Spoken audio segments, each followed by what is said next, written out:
Well, I know I fall into this category too. We all make excuses or try to find facts that make us not have to work at something. And people do that with grants like that. "Oh, I don't have a Social Security number, so I won't be able to get a grant," or, "Boy, I got a bad credit score. I won't be able to get a grant." And that's not true. It's true in some cases. You could say something about anything about grants, and it's true, and it's also false. Some grants have something, and other grants don't do that. That's the thing. Now, look at here. I just Googled here grants for undocumented workers. So if you're undocumented, that means you don't have a Social Security card. Boy, there's lots of programs. They're doing that because these people live here. You live in this country too. And so what the grants are is to give you help so you don't get in trouble in our country. And so they don't mind giving you a grant to help you with paying rent or doing this or doing that or whatever, or free legal help, even if you don't have a documentation. And that's available. Look at overview of immigrant eligibility of federal programs. Now accepting applications for an entrepreneur fund if you're undocumented. Okay. Grants for immigration, nonprofits, and refugees. College scholarships for undocumented students. So they're there. It's just going to take harder. Sure, it won't be as easy, but they're still there. So you can't count yourself out. Now, the other thing is, I have a bad credit. Nobody's going to give me money.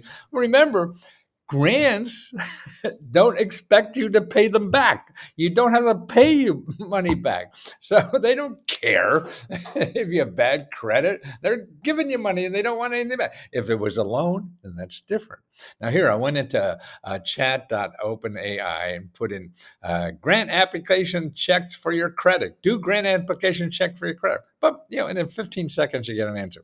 The process of reviewing grant application can vary significantly depending on the organization administering the grant and the future of the grant itself. Typically, grant applications are focused on the merit of the project or the qualifications rather than your personal finance situation. See, right there. I mean, it says it. Now, actually, what's interesting is here. The PPP was a Paycheck Protection Program, was a grant that the government gave out to small businesses, and they gave out really tens and tens of billions of dollars. Right here. There does not appear to be any credit check required for PPP loans. They even called it loans, and there were no credit check. I saw the official from the Small Business Administration doing a video interview and said, yes, we do not check credit checks. Now that's for one program. Every program will be different. So that's it. But don't let that stop you. You got to go look for a program. They say you have a credit check and you need a certain number. Okay, you go to the next one. That's what life is all about. When somebody says, okay, we're hiring, but we're not hiring you because you're too tall or something, you go to the next person and see if they will hire you. Okay, let me give you here. I'm going to put in the link in the description the links of 12 programs that give you $10,000. Okay, here's a program that give $10,000 small business grant. And this is available, of course, now, and $3,000 for a home business grant, and $1,400 for a gig business grant. Wow. Okay. See, it's different everywhere you live. It's going to be different. So you got to check. And I'll show you how to start checking for that. Okay. Here's one, $10,000 to pay rent or childcare. Wow. $10,000 rent or childcare. $10,000 to fix up your roof. See, I'm sort of aiming at $10,000. What are some hot $10,000 grants? Okay. There's one to fix your roof. Here's $10,000 grant for people who can't pay their bills. Okay, this is one just for bill payers. Okay, $10,000. Wow, that's pretty good. $10,000 to make the outside of your business better or the inside of your business better. How do you like that? That's grant money. Don't pay it back. $10,000 to clean up your neighborhood. Oh, here's a better one. $10,000. Get a home inspection, and when they say you need something fixed, you got $10,000 to fix it. Wow, that's a active grant now down in Florida, and that's really cool stuff. Here, $1,000 to $25,000 grants for nonprofits that have revenue less than $300,000. So if you have a small nonprofit and it's doing less than $300,000, here, not only $10,000, you could get up to $25,000 for this program. Okay, here's $10,000 for moms that have a business. Okay, the deadline for that is September 30th. So you got to get out there and do that. Here's another $10,000 to start a business for current ex-military or people with disabilities. So there's a $10,000 grant for people with disabilities to get business money. Here, $10,000 to throw a party in your neighborhood. I've been running into a lot of these things. The deadline is October 20th on this. And here's another one that wants you to throw a party and give you $10,000 to throw a party. And you could do it.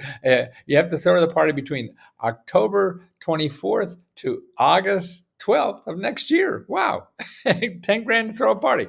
There's a lot of that because they're trying to get people in the street, trying to get traffic for small businesses and whatever. So the government is giving people grants like this to throw parties. So go out and throw a party. I do that down in the lobby of the condo we live in. And it's fun to bring neighbors together and things like that. And the government's going to do that. Man, that's creating community and a lot of good mental health. Okay. How do you find stuff like this? Okay. Again, it's not, it can't, it's going to take work. Okay. That's the other thing. It may be easy. It may fall into it quickly, but it's going to take work. If it's anything for your home, a good place to start is findhelp.org. Okay. Findhelp.org. So if you need daycare, you need a car repair, you need roof repair, any of those things, you can start there, get a list. Now, when you get that list, you may have 20, 30 organizations there. You start calling them all. You're not going to get anything unless you call them all, okay?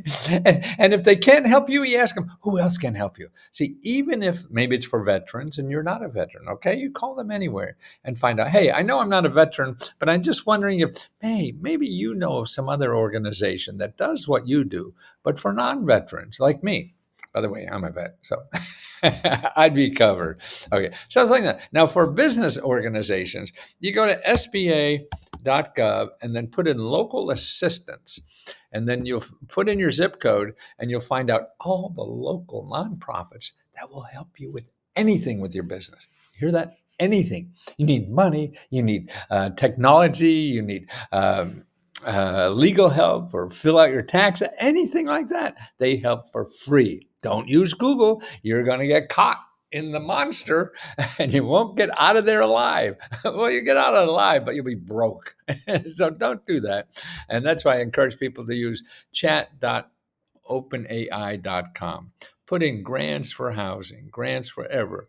That will give you an overview of where in your community it's there. Then go to not Google, but go to the places like findhelp.org or sba.org to help chase down the sources you see in openai.com or chat.openai.com. Okay. Happy hunting.